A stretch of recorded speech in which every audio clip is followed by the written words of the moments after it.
Türkiye'de bugüne kadar kimsenin duymadığı çok gizli bir askeri merkezin olduğunu söylersek ne düşünürsünüz? Ya da bu gizemli kuruluşun 12 yıldır gece gündüz demeden son derece stratejik füze ve bomba üretimine yoğunlaştığını anlatsak? Hatta Türkiye'de böylesine etkili bombalar bulunduğunu daha önce kimsenin bilmediğinden bahsetsek? Evet. Özellikle Savunma Sanayi Fuarı İDEF 2025'i yakından takip edenler neyden bahsettiğimizi anladı. Milli Savunma Bakanlığı Araştırma Geliştirme Merkezi'nden söz ediyoruz. Fuarda sergiledikleri bomba ve füzeleri az sonra detaylıca anlatacağız. Ama şimdiden bir cümleyle özetleyelim. Burada ortaya konan her bir ürün yabancı muadillerinden çok ama çok daha güçlü. Nüfuz edici bomba, gazap ve daha önce nice önemli işlere imza atan bu gizemli merkeze yakından bakıyoruz.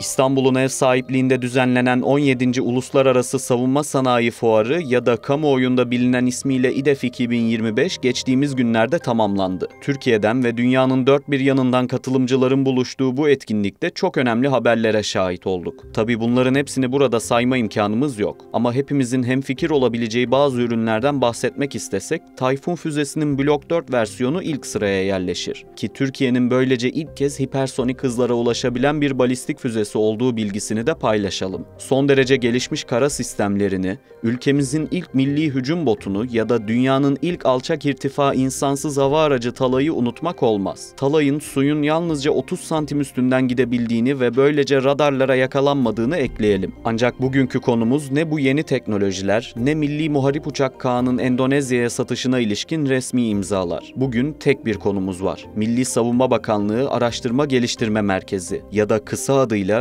MSB Ar-Ge. İDEF'i bilmeyenler için şöyle izah edelim. İlk gün sadece çok özel ziyaretçiler içeri alınır. Cumhurbaşkanı da o gün alanı ziyaret eder. Bu nedenle güvenlik de en üst düzeyde tutulur. İçeri giriş en az kişiyle sınırlandırılır. İşte basın mensupları için de en kritik saatler bu anlar olur. Çünkü kalabalığın olmadığı bir ortamda standlar daha rahat gezilir, farklı ürünler daha çabuk göze çarpar. Ama itiraf edelim, Roketsan, Aselsan, Baykar, TUSAŞ gibi standların da üzeri büyük bir gizlilik için örtülen füze projelerinden midir bilinmez, MSB Ar-Ge merkezi ilk günün son saatlerine kadar neredeyse kimsenin dikkatini çekmedi. Sanki Milli Savunma Bakanlığı'nın envanterdeki mühimmat ve sistemleri sergilediği sıradan bir alandı. İşin aslının öyle olmadığı akşam üzeri ekranlara verilen videolarla ortaya çıktı. Standın önünden geçenler ekrana dikkatli baktıklarından önemli bir detayı fark etti. Denenen bomba ve füzeler vurdukları yerlerde çok ama çok güçlü bir etki bırakıyordu. Evet,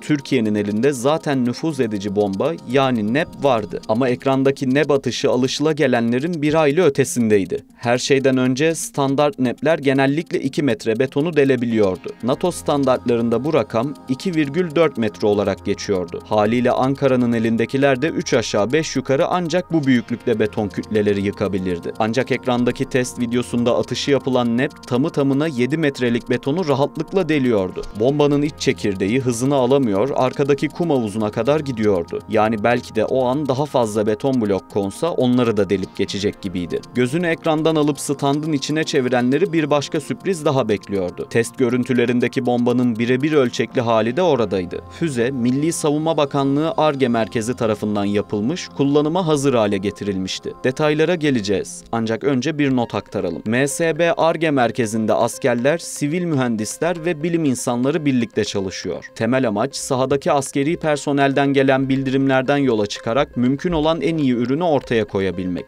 Belli ki özellikle terörle mücadelede önemli görevler üstlenen birliklerden elde edilen tecrübeyle NEP bombaları için TSK'nın istekleri çok değişmiş. Eldekilerin yeterli olamayacağının anlaşıldığı anda da kollar sıvanmış. Bombanın içeriğinde Türk mühendislerce çok özel eklemeler yapıldığını biliyoruz. Elbette içerik olarak nelerin değiştirildiğini bilmek mümkün değil. Ancak bu bombanın sahada neleri değiştirebileceğine dair elimizde bazı somut veriler var. Az önce aktarmıştık. NATO standartlarında bir NEP'in delebildiği beton 1,8 metre ile 2,4 metre arasında değişiyor ve bu testlerde C35 betonu kullanılıyor. MSB Ar-Ge'nin geliştirdiği hayalet NEP'in testlerinde ise C50 betonları kullanılmış. Yani sadece 2 metrelik mesafe 7 metreye uzamakla kalmamış. Türkiye'nin kendi imkanlarıyla geliştirdiği NEP muadillerinden çok daha sert beton blokları aşmış da hedefe varmış. Burada küçük ama çok kritik bir detay daha verelim. Türkiye'nin testlerde C50 betonları kullandığını söyledik. Bu betonları dünyanın dört bir yanında son derece stratejik yerlerde görev alıyor.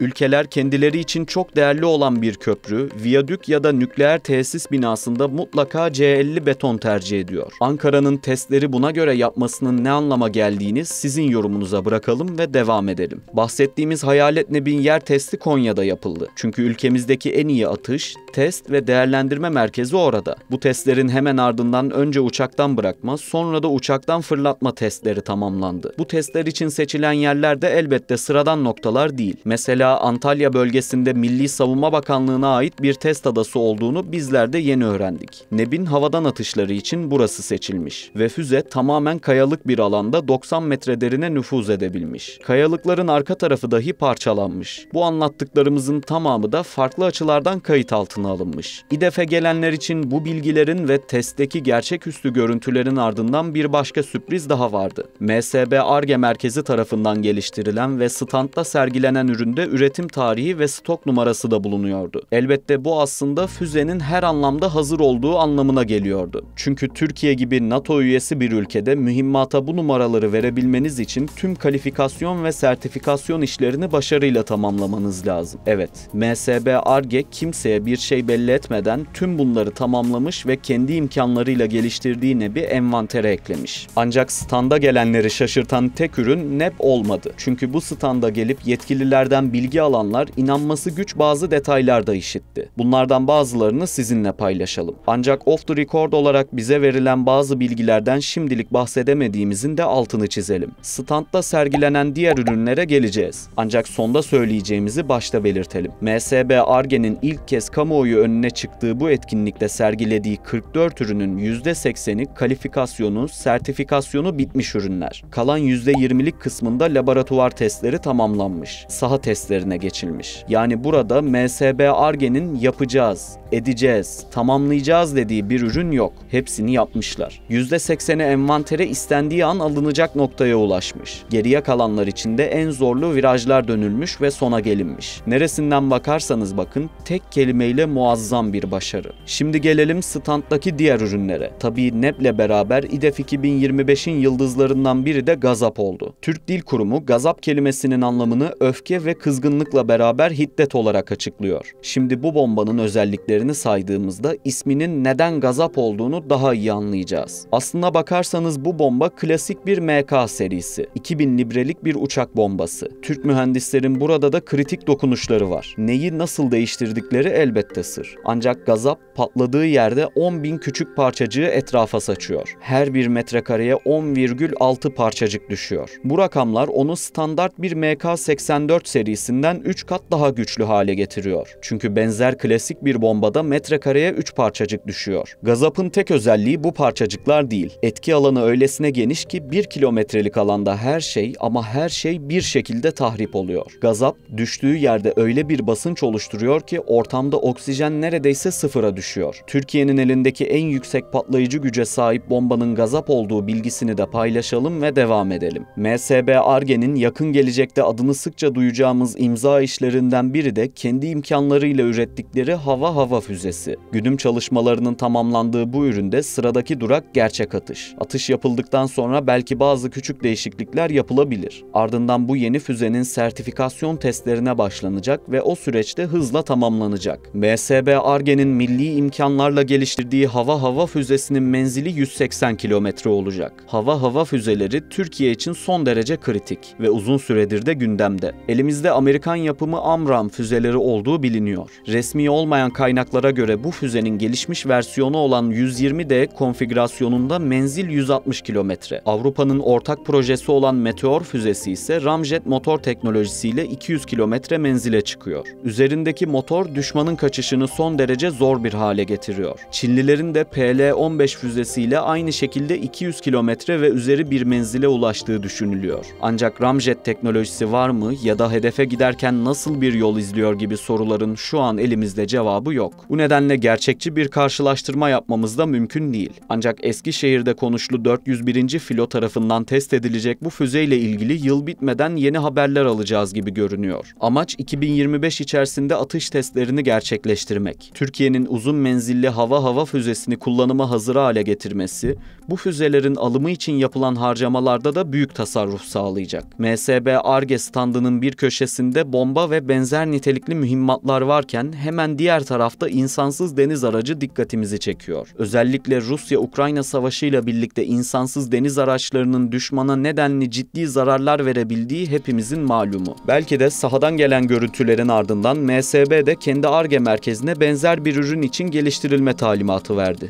Bilemiyoruz. MSB Ar-Ge imzalı İDA uzaktan kumandalı veya otonom olarak hareket edebiliyor. Deniz yüzeyinde görev yapabildiği gibi suyun altına da dalabiliyor. Prototip aşamasındaki bu ürün üzerindeki gelişmiş kameralarla farklı merkezlere anlık görüntü aktarıyor. İlk etapta 280 saat seyir yapabilecek şekilde tasarlanan bu deniz aracı 1000 kilogramlık termobarik patlayıcıyla donatılabiliyor. Maksimum çalışma derinliği 15 metre olarak ifade edilen aracın sualtı aktif ve pasif sonar sistemleri mevcut. İDEF-25'te NEB-2 Hayalet ve Gazap ve İDA dışında MSB Ar-Ge merkezi tarafından üretilen birçok farklı ürün çeşidi de sahnede yerini aldı. MK-82 Hasar ve MK-83 Hırçın bombaları da dikkat çeken ürünlerden. Her iki mühimmatta atıldıkları hedeflerde çok ciddi hasar bırakmalarıyla tanınıyor. Türkiye'nin Suriye'deki sınır ötesi harekatlarını yakından takip eden izleyicilerimizin en sık duyduğu meselelerden biri de obüs mühimmatları oldu. Aslında bu alan Türkiye'nin teknolojik anlamda gayet iyi noktada olduğu yerlerden biri. Ancak bu gibi mühimmatlar için asıl mesele kısa zamanda çok ama çok yüksek adetlerde üretim yapabilmek. Ukrayna'nın Rusya'ya karşı günlük 8000'e yakın top mermisi ateşlediğini de dipnot olarak ekleyelim. MSB Ar-Ge standında 155 mm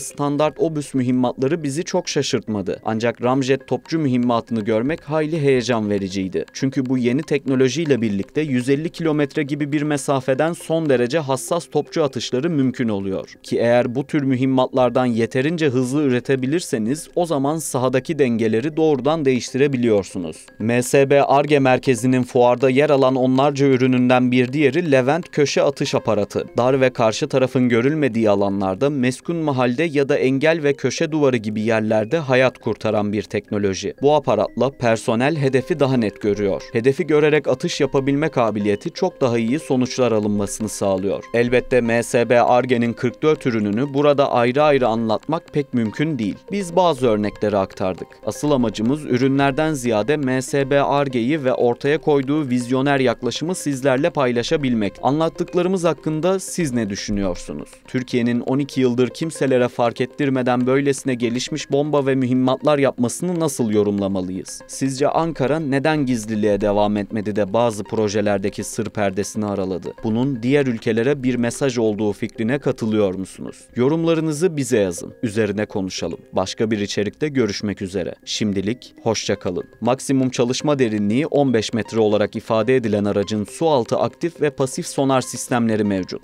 İDEF-25'te NEB-2 Hayalet ve Gazap ve İDA dışında MSB Ar-Ge merkezi tarafından üretilen birçok farklı ürün çeşidi de sahnede yerini aldı.